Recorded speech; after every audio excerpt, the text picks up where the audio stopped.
Hello everyone, welcome to EF academy. Strength of material के objective series में मैं EV Sanju आप सबों का स्वागत करता हूं। फ्रेंड्स, इस वीडियो में हम लोग सॉल्व करने वाले हैं एक क्वेश्चन जो आईएएस 2014 में पूछा गया है और क्वेश्चन आपके स्क्रीन में टॉप में आप पढ़ सकते हैं। मैं क्वेश्चन आपके लिए पढ़ देता हूं, फिर इसके डिटेल सॉल्यूशन में हम लोग आते हैं। Two principal tensile stresses of magnitude 40 MPa and 20 MPa are acting at a point across two perpendicular plane। आपने सिग्मा 1 और सिग्मा 2 आपका वैल्यू दे रखा है, 40 MPa 20 MPa। An oblique plane makes an angle of 30 degree with the major principal plane। The normal stress on oblique plane is, वो आपको find out करना है। Option आपको दे रखा है, ओके आप देख सकते हैं। अब जो भी ए बी सी डी ये दे रखा है, अब आपको उस ऑब्लिक प्लेन में आपको नॉर्मल स्ट्रेस का वैल्यू फाइंड आउट करना है। तो आइए इसको सॉल्व करते हैं। तो सबसे पहला काम जो आपको जो सिग्मा 1 और सिग्मा 2 का जो वैल्यू दे रखा है 40 MPa 20 MPa, तो इस तरीके का केस में आप सबसे पहला, मैं हमेशा बोलता हूं कि सबसे पहला आप मोस्ट सर्किल खींच लो।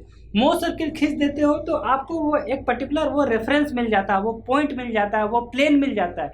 उस प्लेन को रेफरेंस लेके अब कोई किसी भी प्लेन को आप फाइंड आउट कर सकते हो और उस प्लेन से रिलेटेड जो भी डेटा आपसे पूछा गया है उस डेटा को आप बता सकते हो। तो सबसे पहले बात है कि ये जो दिया हुआ है इसको हम लोग मोस्ट सर्किल में रिप्रेजेंट करने का कोशिश करते हैं। आइए, तो आप सभी को पता है कि मोस्ट सर्किल कैसे ड्रॉ किया जाता है।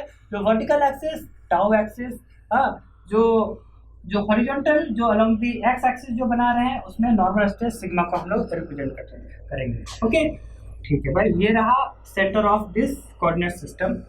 ओके, तो ये सिग्मा 1 को रिप्रेजेंट करना चाहे तो सिग्मा 1 कितना है 40 MPa। तो चलो भाई, ये रहा मेरा 40 MPa ये। ओके, ये देखो सिग्मा 1 मतलब ये major principal stress. Principal stress क्या होता है? जो प्रिंसिपल प्लेन पे लगता है। प्रिंसिपल प्लेन क्या होता है? वो प्लेन जिस प्लेन पे शियर स्ट्रेस 0 है। तो मतलब ये देखो यहाँ पर शियर स्ट्रेस का वैल्यू 0, मतलब ये जो कुछ भी है सिग्मा 1 ये प्रिंसिपल प्लेन पे लग रहा नॉर्मल स्ट्रेस है, इसलिए। और आप सभी को पता है कि उसको हम लोग सिग्मा 1 से रिप्रेजेंट कर रहे हैं, मतलब ये मेजर प्रिंसिपल प्लेन का रिप्रेजेंट कर रहा है, जिसका वैल्यू है यहाँ से 40 MPa। ओके, अब सिग्मा 2 को रिप्रेजेंट करता है। सिग्मा 2 क्या होता है? Minor principal stress. Minor principal stress मतलब माइनर प्रिंसिपल प्लेन पे लग रहा है। माइनर प्रिंसिपल प्लेन क्या? वो प्लेन जिस प्लेन पे शियर स्ट्रेस का वैल्यू 0 है। तो वो कितना वैल्यू दे रखा है 20। तो ये रहा मान लो सिग्मा 2 का वैल्यू -20। मतलब ये कहने का मतलब मेरा ये है कि ये रहा आपका सिग्मा 2, ओके, और ये रहा आपका यहां से ये तक सिग्मा 1, ओके। और इसका जो एवरेज होता है, जो भी आप सभी को पता है, इसका एवरेज को जो मिड पॉइंट हुआ इसका ये, इसको मिलाओगे और इसका एक्सट्रीम पॉइंट ये, तो ये आपका मोस्ट सर्किल बन जाएगा इस तरीके से।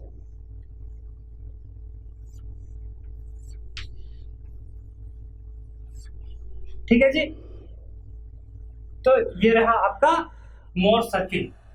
थोड़ा सा अब देखिए इसको, एक मिनट।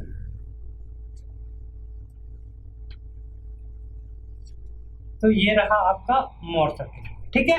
यहां से ये वैल्यू आपका सिग्मा 2 जो जिसका वैल्यू दे रखा है आपका 40 MPa और ये आपका दे रखा है 20 MPa, ठीक है। तो जैसा कि आप देख रहे हैं ये आपका मेजर प्रिंसिपल प्लेन है और ये आपका माइनर प्रिंसिपल प्लेन है। आपसे क्वेश्चन क्या पूछा है, जरा पढ़ते हैं क्वेश्चन को। The normal stress on the, कौन सा question? Okay, an oblique plane makes an angle 30 degree with the major principal plane. ये रहा मेजर प्रिंसिपल प्लेन। यहाँ से जो ऑब्लिक प्लेन का लोकेशन बता रहा 30 degree with the major principal plane. लेकिन मोस्ट सर्किल में जब भी बात करेंगे हम लोग 2 थीटा की बात करेंगे, मतलब 60 degree. Okay, the normal stress on the oblique plane. सबसे पहली बात है वो प्लेन जो दे रखा है theta equal to 30 degree, 30 degree from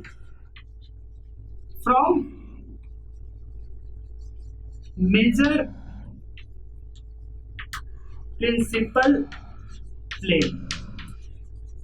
okay, वो ऑब्लिक प्लेन का लोकेशन दे रखा है 30 degree from the major principal plane. Okay, Mohr circle हम लोग खोजना चाह रहे हैं तो कितना मूव करना पड़ेगा, 60 degree from the major principal plane. Okay, तो यहाँ से चलो हम लोग मूव करते हैं 60 डिग्री। ओके, चलो भाई ये रहा यहाँ 60 डिग्री। तो ओके, मान लो जो भी है ये सेंटर है। हाँ, तो यहाँ से वो जो प्लेन जिस ऑब्लिक प्लेन की बात कर रहा है वो ऑब्लिक प्लेन यही हुआ, ये वाला प्लेन। ओके, तो इस प्लेन के कोरस्पॉन्डिंग जो नॉर्मल स्ट्रेस का जो वैल्यू होगा जो आपसे पूछा गया है, मतलब यहाँ से आप समझो कि ये वैल्यू आपसे पूछा गया है क्वेश्चन में क्या होगा। ओके, तो आइए अब तो ज्योमेट्री से हम लोग उसको सॉल्व कर सकते हैं। देखो ये रहा 40, ये रहा 20, ये रहा 40, ये रहा 20। तो इसका डायमीटर कितना हो गया इसका सर्किल का, 40 माइनस 20, ये डायमीटर हो गया। तो इसका रेडियस क्या हो गया, 20/2 दैट इज 10। मतलब इसका डायमीटर हो गया आपका ये 10, ये डायमीटर 10 है, तो ये भी 10, ये पूरा कंप्लीट 10। ओके 10। लेकिन आप जरा देखो यहाँ से भाई थोड़ा सा अच्छा, यहाँ से ये मोस्ट सर्किल का सेंटर जरा देखो क्या हो जाएगा। मोस्ट सर्किल का सेंटर क्या हो जाएगा, 40 + 20/2 मतलब 40, 50, 60 डिवाइडेड बाय 2 मतलब 30 है ना। सेंटर यही होता ना। हाँ, σ1 + σ2/2 करोगे तो वो निकल जाएगा। तो σ1 40 है, σ2 20 है, 40 + 20 कितना हुआ 60, 60 डिवाइड बाई 2 30। आप ऐसे भी जा सकते हैं। देखो यहाँ से ये 20 है, ये 20 हो गया, प्लस इसका रेडियस कितना था 10, तो 20 + 10 कितना हो गया 30। तो आप यहाँ से मतलब सेंटर तक आप पहुँच गए। मान लो कि ये C है तो OC हो गया, OC प्लस ये वैल्यू कितना हो जाएगा, ये आपका 60 डिग्री था तो 10 cos 60, तो ये निकल जाएगा। तो 30 + 10 cos 60 मतलब 30 प्लस जो 10 cos 60, 10 cos 60। क्लियर है जी। तो आपका आंसर कितना हो गया, cos 60 आपका हाफ हो जाता है, हाफ। तो 10 × हाफ कितना हो गया 5। मतलब आपका आंसर होने जा रहा है 35 एम्पियर। अब देख लो जो भी ऑप्शन में 35 एम्पियर होगा वही आपका आंसर होगा, चेक कर लो।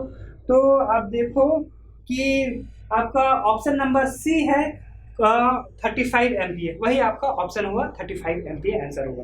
ओके, तो इस तरीके से आपने देखा कि कैसे आपको फाइंड आउट करना है। ठीक है, ओके, आई होप ये क्वेश्चन आपको समझ में आया होगा। ओके, तो चलिए मिलते हैं हमारे नेक्स्ट क्वेश्चन में और सीखने का कोशिश करते हैं कुछ नए चीज़ों। Thank you.